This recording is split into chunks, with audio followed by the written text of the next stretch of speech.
एक आदमी ने रात को होटल के कमरे में आंख खोली तो देखा कि उसके सामने वाली कुर्सी पर कोई बैठा है, लेकिन जब उसने लाइट जलाई तो कुर्सी खाली थी। और फिर उसने नीचे फर्श पर नजर डाली और वहां जो उसने देखा वो आज तक वो भूल नहीं सका। ये 3 ऐसी कहानियां हैं जो 3 अलग अलग लोगों के साथ हुई, 3 अलग अलग होटलों में 3 अलग अलग रातों को। लेकिन एक चीज जो तीनों में एक जैसी थी वो ये कि उन तीनों ने होटल का कमरा बुक किया और सोचा कि सुबह तक सब ठीक रहेगा, लेकिन सुबह कभी नहीं आई, कम अज कम उस तरह नहीं जैसी वो सोच रहे थे। अगर आप वाकई असली और खौफनाक कहानियों के शौकीन हैं तो अभी इस वीडियो को लाइक करें और चैनल को सब्सक्राइब कर लें। आपका एक क्लिक अगली कहानी को हकीकत बनाता है। चलिए अब इस कहानी को वहीं से आगे बढ़ाते हैं जहां असल खौफ शुरू होता है।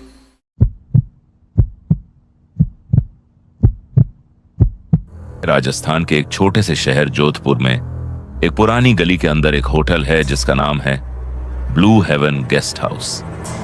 बाहर से देखने में यह होटल बिल्कुल ठीक लगता है। पुरानी दीवारें, नीले रंग का दरवाजा और अंदर एक छोटी सी लॉबी जहां एक बूढ़ा आदमी हर वक्त बैठा रहता है।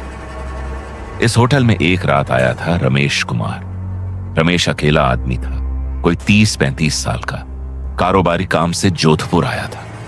उसने ऑनलाइन यह होटल बुक किया था क्योंकि कीमत सस्ती थी और जगह करीब थी। बस यही वजह थी, कोई खास सोच नहीं थी। रमेश ने जब होटल में चेक इन किया तो बूढ़े ने उसे चाबी दी और कहा कि कमरा नंबर 212 है, दूसरी मंजिल पर। रमेश ने अपना बैग उठाया और सीढ़ियां चढ़ गया। कमरा मामूली था, एक बेड, एक मेज, एक पुराना टीवी जो शायद काम नहीं करता था और एक बाथरूम जिसका दरवाजा पूरी तरह बंद नहीं होता था। रमेश ने बैग रखा, जूते उतारे और बेड पर लेट गया। रात के तकरीबन 11 बजे थे जब रमेश को नींद आई। रात के कोई 2 बजे रमेश की आंख अचानक खुली। कमरे में अंधेरा था, सिर्फ बाहर गली की एक हल्की सी रोशनी खिड़की के पर्दे से आ रही थी।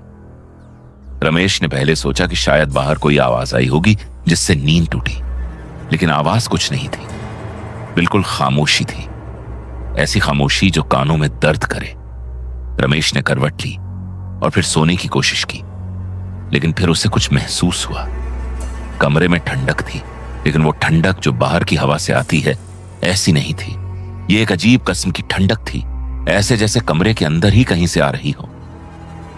रमेश ने आंखें खोली और सीधे छत की तरफ देखने लगा और फिर उसने सुना बाथरूम में पानी चल रहा था।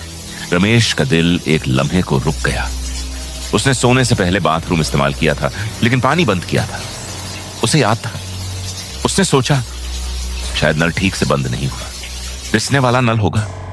वो उठा, मोबाइल की रोशनी जलाई और बाथरूम की तरफ गया। बाथरूम का दरवाजा आधा खुला था। रमेश ने दरवाजा धकेला और अंदर देखा। नल बंद था, पानी बिल्कुल नहीं चल रहा था। रमेश खड़ा रहा, उसने कान लगाकर सुना, कुछ नहीं था। वो वापस बेड पर आया और लेट गया।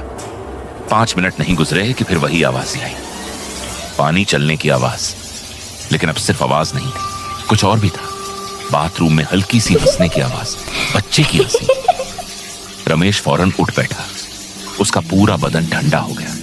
उसने फिर मोबाइल उठाया और बाथरूम की तरफ बढ़ा, लेकिन इस बार जैसे ही उसने दरवाजे को हाथ लगाया आवाज बंद हो गई, बिल्कुल अचानक।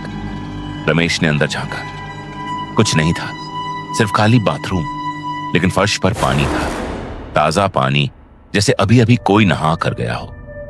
रमेश ने वो रात कुर्सी पर बैठकर गुजारी, आंखें खुली रखी। सुबह होते ही नीचे आया और बूढ़े से पूछा कि कमरे में रात को क्या हुआ। बूढ़े ने रमेश की तरफ देखा, फिर नीचे मेज पर देखा और बहुत आहिस्ता आवाज में कहा कि कमरा नंबर 212 पहले 10 साल के लिए बंद था, क्योंकि वहां एक बच्ची मर गई थी बाथरूम में अकेली। उसके माँ बाप बाहर सो रहे थे। और फिर बूढ़े ने कहा कि हमने कमरा दोबारा खोल दिया क्योंकि सब कहते हैं अब कुछ नहीं होता। लेकिन रमेश ने कहा वो बच्ची अभी भी वहां है, वो अभी भी नहा रही है।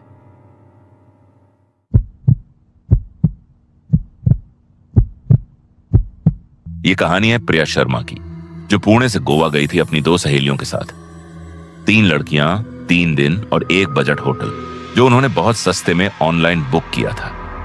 होटल गोवा के पणजी इलाके में था, एक छोटी सी सड़क पर। नाम था सनसेट रिसोर्ट। फोटो में बिल्कुल अच्छा लगता था, असल में भी बुरा नहीं था, सिर्फ थोड़ा पुराना और थोड़ा खामोश। प्रिया और उसकी सहेलियां नेतू और दीपा पहली रात को बहुत थकी हुई थी। दिन भर घूमने के बाद वापस आई, खाना खाया और जल्दी सो गई। ये दूसरी रात की बात है। रात के तकरीबन 12 बजे प्रिया की आंख खुली और उसे प्यास लगी। वो उठी और अपने कमरे की खिड़की के पास गई कि बाहर की हवा ले और पानी पिए। खिड़की का पर्दा हटाया और बाहर नजर डाली।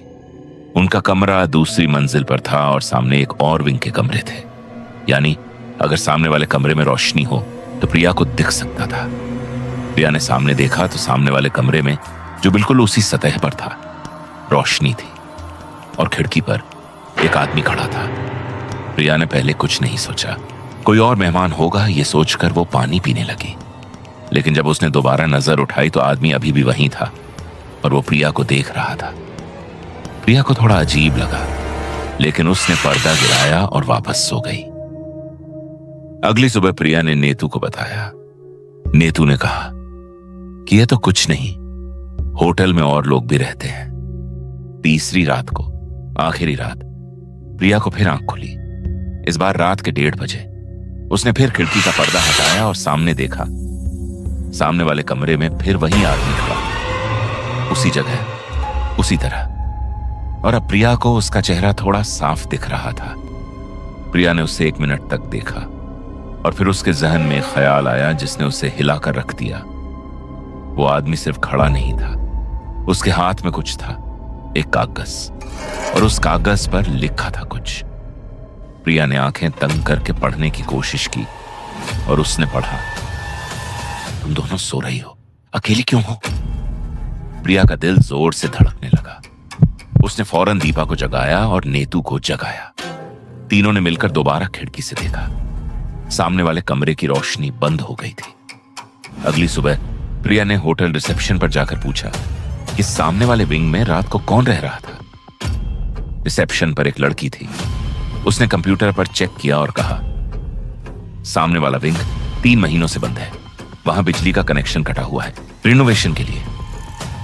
प्रिया ने पूछा, तो रात को वहां रोशनी कैसे थी? लड़की ने कुछ नहीं कहा।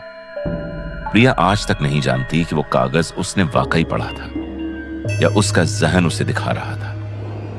लेकिन जो बात प्रिया को सबसे ज्यादा परेशान करती है वो ये है कि उस आदमी को पता था कि वो 3 लड़कियां हैं और उस रात नेतू और दीपा बहुत गहरी नींद में थी। उस रात जैसी नींद आमतौर पर नहीं आती।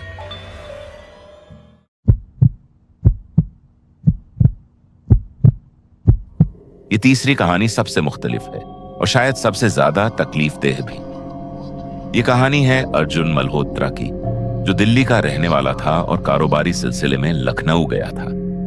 अर्जुन बहुत सीधा साधा आदमी था, ज्यादा सोचता नहीं था, डरता भी नहीं था और उसे होटलों में रहने की आदत थी। लखनऊ के हजरतगंज इलाके में उसने एक होटल बुक किया था जिसका नाम था ग्रैंड पैलेस इन। यह होटल नया नहीं था लेकिन देखने में ठीक था।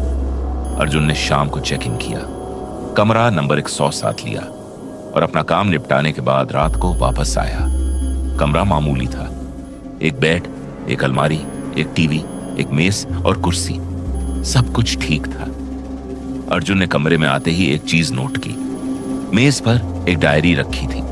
यह होटल की डायरी नहीं थी, न ये गेस्ट बुक थी जिसमें लोग अपना तजुर्बा लिखते हैं। ये एक पुरानी झांती डायरी थी। उसका सरवर्क फटा हुआ था और अंदर के सफ़े पीले पड़ चुके थे। अर्जुन ने पहले सोचा कि किसी मेहमान की रह गई होगी, वो उसे नीचे रिसेप्शन पर दे देगा। लेकिन उसने एक नजर देखने के लिए पहला सप्ताह खोला।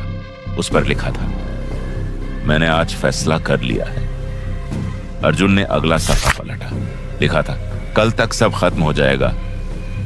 अर्जुन के जहन में कुछ छटका। उसने डायरी को थोड़ा और पढ़ा और जैसे जैसे पढ़ता गया उसकी सांसें भारी होती गई। डायरी में एक आदमी ने अपनी पूरी कहानी लिखी थी। उसका नाम जिक्र नहीं था, सिर्फ बातें थीं। उसने लिखा था कि वो थक गया है सबसे, सब कुछ से।